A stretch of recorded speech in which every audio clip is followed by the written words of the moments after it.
Hello and welcome to IB Times TV. I'm Sally Turner, joined here with reporter Alan Huffman to discuss Syria and the dangers for journalists visiting. Okay, Alan, the war has been going for years now. There has been dozens of beheadings and often deaths. So why are journalists still going, still wanting to report from such a dangerous area? Well, you know, the late war photographer Tim Hetherington once said that he went to war to try to explain the world to the world. And I think some journalists go to war zones because they just want the adrenaline rush. You know, it's an exciting life and all that.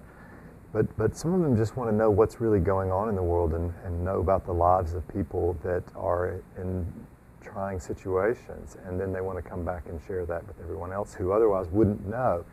Syria is just an extremely difficult situation about war coverage because there's been so many kidnappings and murders and imprisonments. And it has driven a lot of journalists away.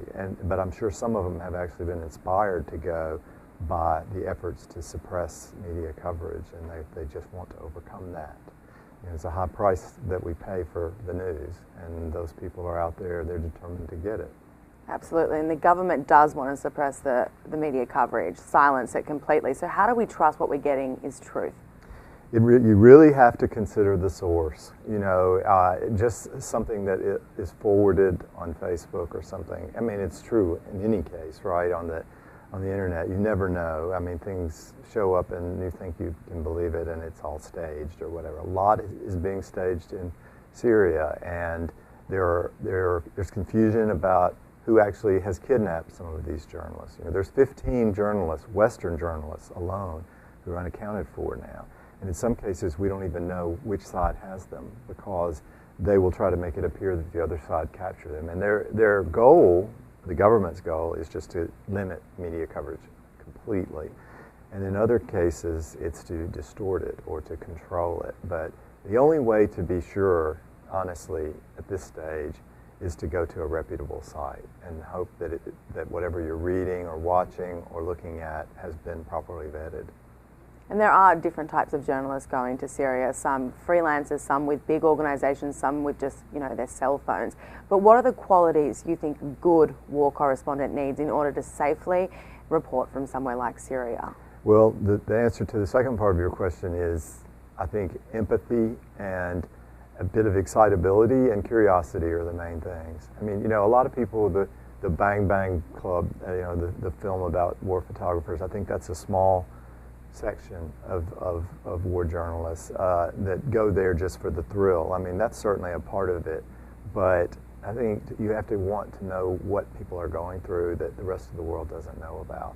And you have to be really curious, and you do have to be driven to want to do these things. But as far as the kinds of journalists who are doing that in Syria, most of them are freelancers because the way that journalism works now, most big organizations are not sending people into war zones. We're very fortunate at IB Times that we have Rashid Alas, who is in Damascus. I mean, it's very fortunate for us, and she is writing for us about what is happening there, and she's from Syria originally, but that's really rare now.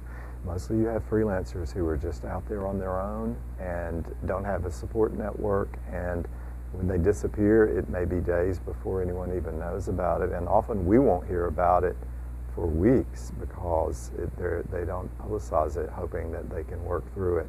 So, you know, I guess the bottom line is just, you know, you have to be committed to wanting to share these people's stories, whether they're civilians who are caught up in the conflict or soldiers or rebels. You know, you want to share the stories of what is happening to these people.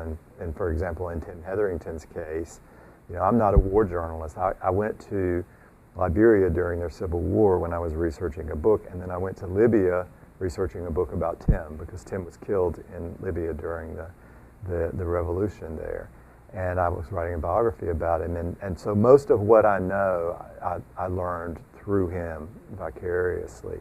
And, you know, he was on a mission. He wanted to tell the world what is really going on. There's no better place to find that out than in a war zone. You really see what people are made of. And, you know, it cost him his life. And unfortunately, that's going to continue to be the case for other journalists in Syria. It's the deadliest place for reporters anywhere now. So speaking of Tim and, you know, all you've learned about Syria, do you think the biggest quality perhaps you have to have is going in there knowing that you could possibly die for the story, and that willingness? I do think you have to, yeah, I do. I think you have to commit. Everyone, you know, Tim knew that that possibility existed, that one day that he was going to, that town, as Sebastian Younger described it, is on the map for everyone who is a war correspondent. They may not even know who it is, know where it is, but that town is out there, that if you stick with it long enough, it's going to catch up with you. And Tim was well aware of that, but he, you know, obviously we didn't expect it to happen so soon. He was, you know, 40, so. So young. And you aren't a war correspondent, but you are a journalist. So would you go to Syria? No, not now.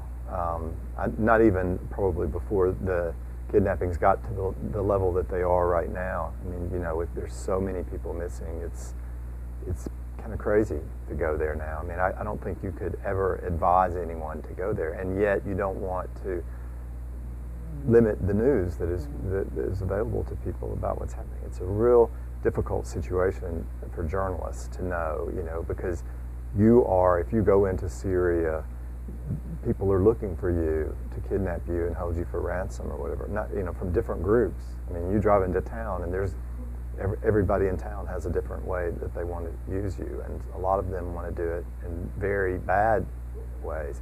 So I couldn't ever go there under those circumstances, and I could never advise anyone to go there. I'm glad that there are some brave people, including Rasha, who are there, because otherwise we would have no idea what was going on. We wouldn't have seen what was happening with those chemical weapons and all of that. I mean, it takes some really brave people to stick it out in a situation where you're not only in danger of being shot or bombed or gassed, but everybody wants to kidnap you, you know, and so, you know, hats off to anyone who would be there now, but it wouldn't be me. Yeah, agreed. Absolutely. Thank you, Alan. Thank you.